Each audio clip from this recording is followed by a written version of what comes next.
welcome back to another episode of the DailyFlip podcast. I'm your host, Alex, and today we're going to be going through a story talking about Donald Trump going and saying some things that the Democrats are not going to like about furlough to government workers, but some things that some libertarians, maybe even some conservatives, are going to enjoy unless it negatively affects their people. And it's all about that argument of their people.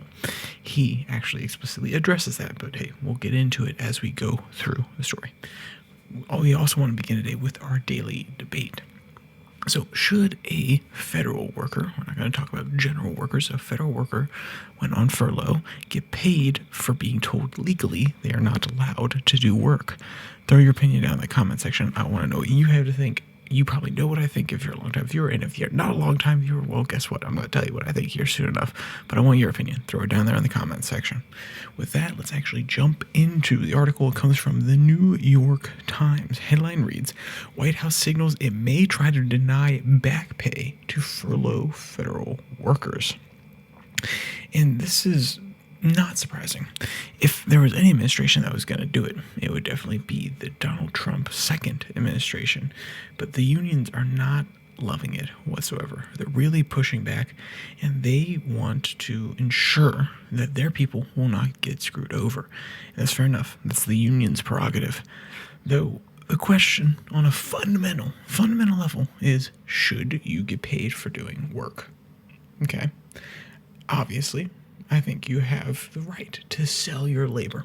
If you don't believe that, you probably shouldn't be in a capitalist, even a market society. Honestly, it'd probably be a little weird if you live in a world where you don't even have the right to sell your labor, or at least use your labor as a denotion of value, which every economic system actually undergirds. Even feudalism undergirds that inherently. Then I don't know what world you're living in. Maybe you need to revolutionize the economics space again and prove me wrong. But point overall being, no, I don't think you should be paid for not working.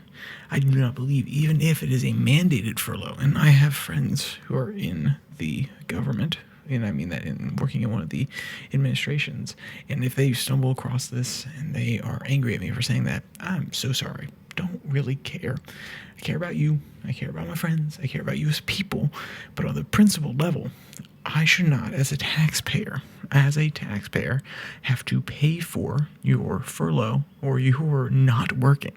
Even if it is delayed, even if it is when you finally come back, my tax dollars should not go to that. And even if you're going to argue, well, it's not your direct tax dollars, it's actually newly appropriated money, then the inflationary pressures that printing more money and taking out more debt is going to do on the U.S. dollar. I don't want to have to pay for that, and it's a hidden tax. And even if you don't want to call it a tax, I don't want that to have to negatively affect me, the people around me, and even you, because guess what?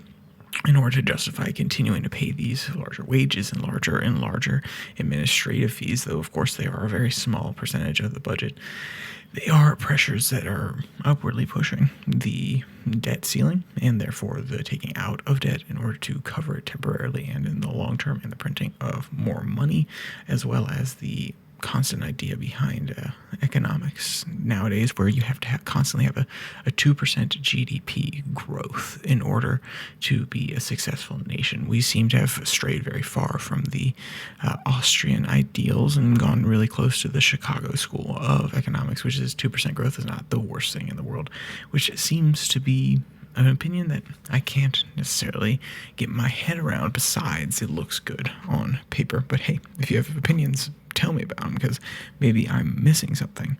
But the baseline of it is, the quick and dirty, is you're getting paid. The American people are sacrificing something for you to get paid when you are not working.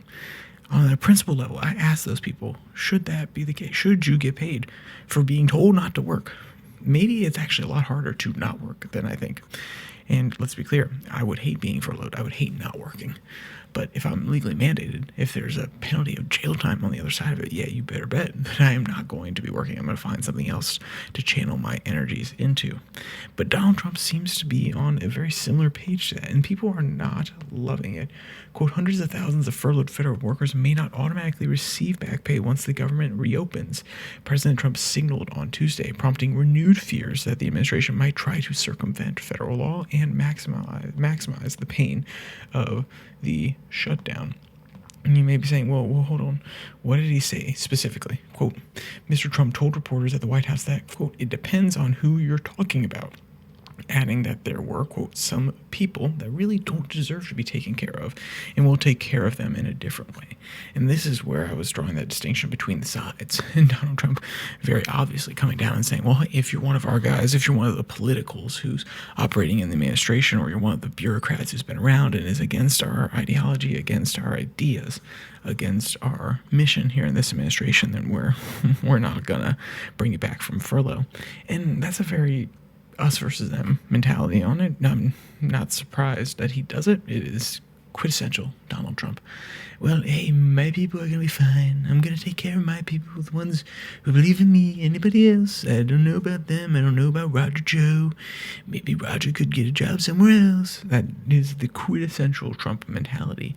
He believes in making his side prosper while allowing the other side to wither, and even sometimes forcing it to wither in his case.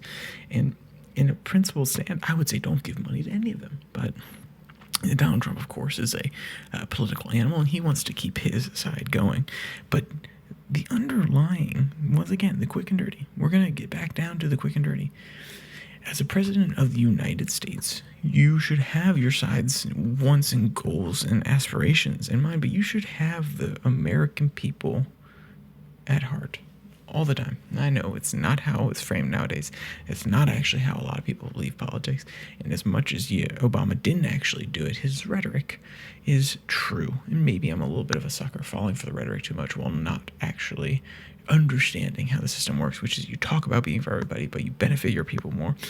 That would seem like a very corrupt bargain for me, and I'm not surprised that people come to that disillusion when they have presidents that handle it exactly like that.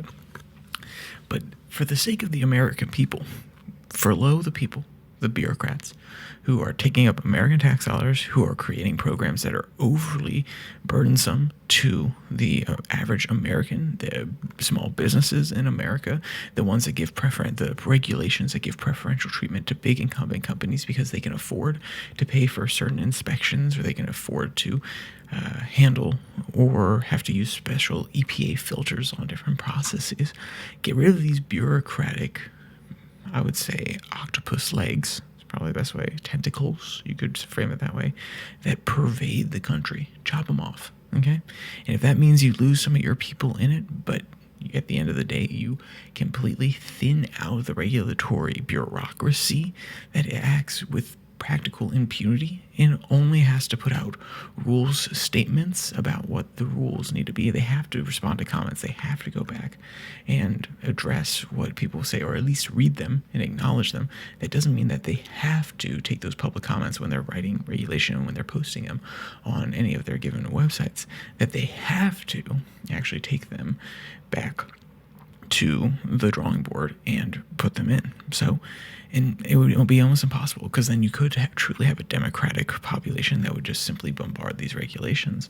That's not how regulations should be made in the first place. That's not how Congress should extrapolate its power. They want a body that moves faster than they do.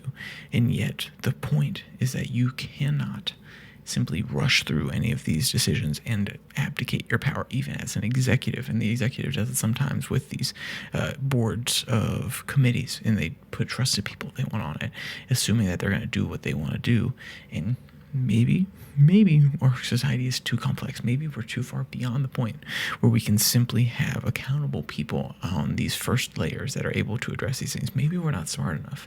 Maybe we don't have a high enough average IQ, and that's why delegating these things to hyper specialists, because we are a specialized economy, is the way to handle things. Maybe smart enough isn't the right word. Maybe as a legislative body and an executive/governing body, we're not specialized enough in any given area. That's also possible. But all of that, cutting the tentacles, cutting the bureaucracy, cutting all these different boards in a time where you basically have the opportunity to cut the staff around these administrations. You don't have the ability to simply cut off the administrations and cut their funding, but cut the staff out from underneath them and make sure that you actually create the system in which they cannot push back, where we actually operate without under their importance, their overly inflated sense of importance being touted around Washington, D.C. So when we do need to cut them, it will be much easier. I think that's actually what is best for the American people. And it all started, this whole part of the conversation started when I said he needs to keep the American people in his heart. And that is what I think is going to be best. That is the principled stance, in my opinion. And I'm sorry to my friends, but yeah, you should not be getting U.S. taxpayer dollars for not working. I don't care what the exception is.